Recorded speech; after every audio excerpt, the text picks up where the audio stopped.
बदायूं के Delhi public school में हिंदी पत्रकारिता दिवस के अवसर पर भव्य समारोह का आयोजन किया गया। कार्यक्रम में क्षेत्र के वरिष्ठ पत्रकारों, साहित्यकारों और जनप्रतिनिधियों ने भाग लिया।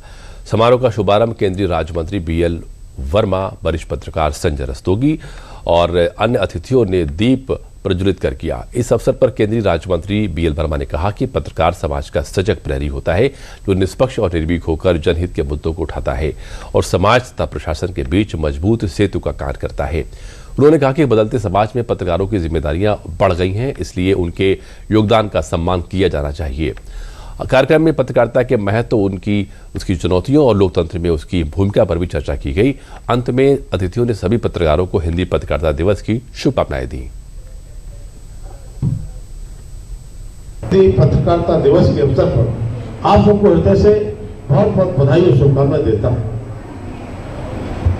मैं धन्यवाद देता हूं कि आप सबने मुझे आमंत्रण दिया। पत्रकारिता हम चौथा स्तंभ कहते जरूर, लेकिन चौथे स्तंभ की परिभाषा क्या है, चौथे स्तंभ की ताकत क्या है। मैं सच कहूं तो लोकतंत्र किस दिशा में, लोकतंत्र को कैसे मजबूत हम कर सकते हैं, और दुनिया का सबसे बड़ा लोकतंत्र अगर आज हमारे देश का मजबूत है तो मुझे लगता है कि उसमें पत्रकारिता का बहुत बड़ा योगदान